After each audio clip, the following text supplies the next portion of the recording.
Mizanur IT একাডেমিতে আপনাদের সকলকে অভিনন্দন।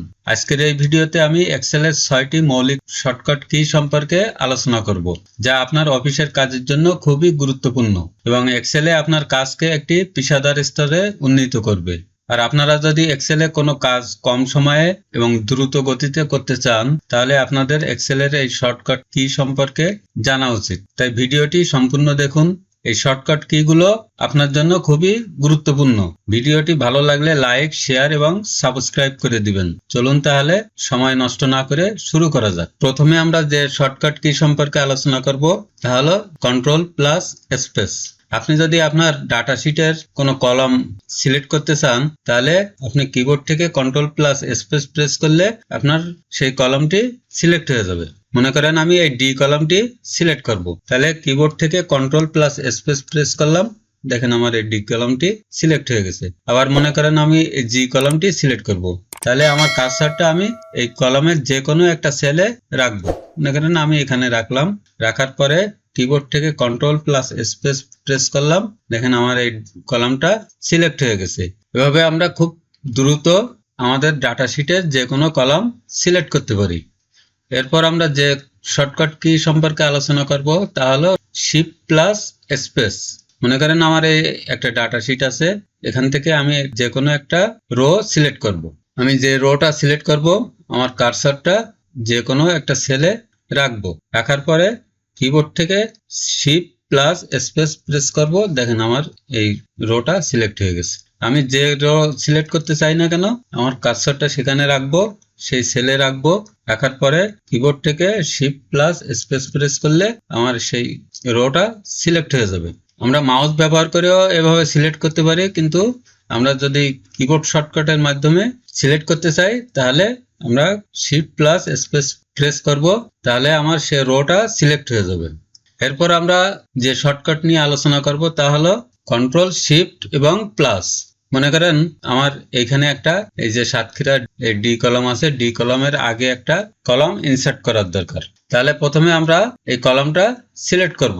সিলেক্ট করতে গেলে আমরা প্রথমে শিখেছি কন্ট্রোল প্লাস স্পেস, তাহলে আমার কলামটা সিলেক্ট হয়ে গেল। এবার আমরা যদি কিবোর্ড থেকে কন্ট্রোল শিফট প্লাস প্রেস করি, তাহলে দেখেন আমার এই যে একটা কলাম ইনসার্ট হয়ে গেছে। আমাদের যেখানে কলাম দরকার হোক না কেন, আমরা এই কলামটা সিলেক্ট করব।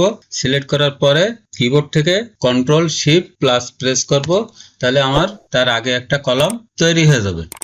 আবার যদি আমরা কোনো রো ইনসার্ট করতে চাই, তাহলে মনে করেন আমার এই 8 নম্বরের আগে একটা রো দরকার, এজন্য আমি এটা সিলেক্ট করব।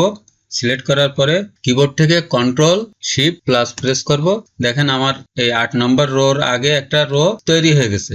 এভাবে আমরা মাল্টিপল রো ইনসার্ট করতে পারি। মনে করেন আমি এই রো গুলো ইনসার্ট করব। এগুলো সিলেক্ট করার পরে আমি কিবোর্ড থেকে কন্ট্রোল শিফট প্লাস প্রেস করব, দেখেন আমার যে সিলেক্ট করা রো গুলো সবগুলো ইনসার্ট হয়ে গেছে। এভাবে আমরা খুব সহজে কিবোর্ড শর্টকাটের মাধ্যমে রো এবং কলাম ইনসার্ট করতে পারি। এরপরে আমরা যে শর্টকাট কির কাজটা শিখবো তা হলো কন্ট্রোল মাইনাস। মনে করেন আমার এই ডি কলামটা ডিলিট করতে হবে। এখন আমি যদি এই ডি কলামটা ডিলিট করতে চাই, কার্সারটা এই কলামে রাখবো, এই ডি কলামটা সিলেক্ট করে নিব, কন্ট্রোল স্পেস প্রেস করব, এই ডি কলামটা সিলেক্ট হয়ে গেল। এবার কিবোর্ড থেকে কন্ট্রোল মাইনাস প্রেস করব, দেখেন আমার এই ডি কলামটা ডিলিট হয়ে গেছে। আবার মনে করেন আমি এই কলামটা ডিলিট করব, তাহলে আমার কার্সারটা এই সেলে রাখবো। রাখার পরে কিবোর্ড থেকে কন্ট্রোল স্পেস প্রেস করে আমি এটা সিলেক্ট করে নিলাম। নেওয়ার পরে কিবোর্ড থেকে কন্ট্রোল মাইনাস প্রেস করব, দেখেন আমার এই কুষ্টিয়া যে কলামটা ছিল এটা আমার ডিলিট হয়ে গেছে। আবার যদি আমি একসাথে 2-3টা কলাম ডিলিট করতে চাই, তাহলে আমি প্রথমে এই কলামটা সিলেক্ট করব, এবার কন্ট্রোল চেপে আমি এই কলামটা সিলেক্ট করব, আবার কন্ট্রোল চেপে এই কলামটা সিলেক্ট করব। সিলেক্ট করার পরে আমি কিবোর্ড থেকে কন্ট্রোল মাইনাস প্রেস করব, দেখেন আমার এই সবগুলো কলাম ডিলিট হয়ে গেছে।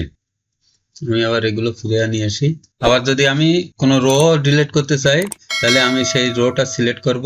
মনে করেন আমি এই 3 নম্বর রোটা ডিলিট করব, এটা সিলেক্ট করলাম, কিবোর্ড থেকে কন্ট্রোল মাইনাস প্রেস করব, দেখেন আমার 3 নম্বর রোটা ডিলিট হয়ে গেছে। আবার যদি আমি একসাথে অনেকগুলো রো ডিলিট করতে চাই, তাহলে আমি এইগুলো সিলেক্ট করব। সিলেক্ট করার পরে কিবোর্ড থেকে কন্ট্রোল মাইনাস প্রেস করব, দেখেন আমার ওই সিলেক্ট করা রো গুলো সব ডিলিট হয়ে গেছে। এভাবে আমরা কিবোর্ড শর্টকাট ব্যবহার করে খুব সহজে এই কাজগুলো করতে পারি।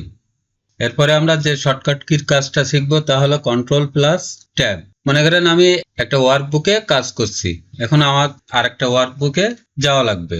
তখন আমরা কি করি, এখানে এসে আবার এখানে যে আমরা সেই ওয়ার্কবুকে যাই, কিন্তু আমরা কিবোর্ড শর্টকাট ব্যবহার করে খুব সহজে এই কাজটি করতে পারি। তাহলে কন্ট্রোল প্লাস ট্যাব। আমি যদি কিবোর্ড থেকে কন্ট্রোল প্লাস ট্যাব প্রেস করি, দেখেন আমার যে আরেকটা ওয়ার্কবুক ওপেন করা ছিল এই ওয়ার্কবুকে আমরা চলে গেছি। আবার যদি আমি কিবোর্ড থেকে কন্ট্রোল প্লাস ট্যাব প্রেস করি, তাহলে আমার পূর্বের ওয়ার্কবুকে আমি চলে আসছি। এভাবে আমাদের যে কয়টাই ওয়ার্কবুক ওপেন করা থাক না কেন, আমি যদি কিবোর্ড থেকে কন্ট্রোল প্লাস ট্যাব প্রেস করি, তাহলে আমার সেই পরপর করে আমার সেই ওয়ার্কবুকে চলে যাবে। আমরা যদি মাউস দিয়ে এই কাজটা করতে যাই, তাহলে আমাদের অনেক সময় ব্যয় হবে। আমরা কিবোর্ড থেকে খুব সহজে এই কাজটি করতে পারি। এরপরে আমরা যে শর্টকাট কির কাজটা শিখবো তা হলো শিফট F11। মনে করেন আমার এই একটা ওয়ার্কশিট আছে, আমার নতুন একটা ওয়ার্কশিট নিতে হবে, অন্য কাজের জন্য নতুন একটা ওয়ার্কশিট নিতে হবে। সেক্ষেত্রে আমরা কিবোর্ড থেকে শিফট F11 যদি প্রেস করি, দেখেন একটা নতুন ওয়ার্কশিট তৈরি হয়ে গেছে। আমি এটা টেনে লাস্টে দিতে পারি। আবার যদি আরেকটা দরকার হয়, তাহলে শিফট F11 যদি প্রেস করি, তাহলে দেখেন 10 নম্বর একটা ওয়ার্কশিট তৈরি হয়ে গেছে। আমাদের এভাবে যতগুলো ওয়ার্কশিট দরকার হোক না কেন, আমি কিবোর্ড থেকে শিফট F11 প্রেস করলে নতুন একটা ওয়ার্কশিট তৈরি হয়ে যাবে। তো এই ছিল আজকের ভিডিওতে আপনাদের যদি কোনো বিষয়ে বুঝতে অসুবিধা হয়, তাহলে আমাকে কমেন্টস করে জানাবেন। আমি প্রত্যেকটি কমেন্টসের উত্তর দেওয়ার চেষ্টা করব ইনশাআল্লাহ।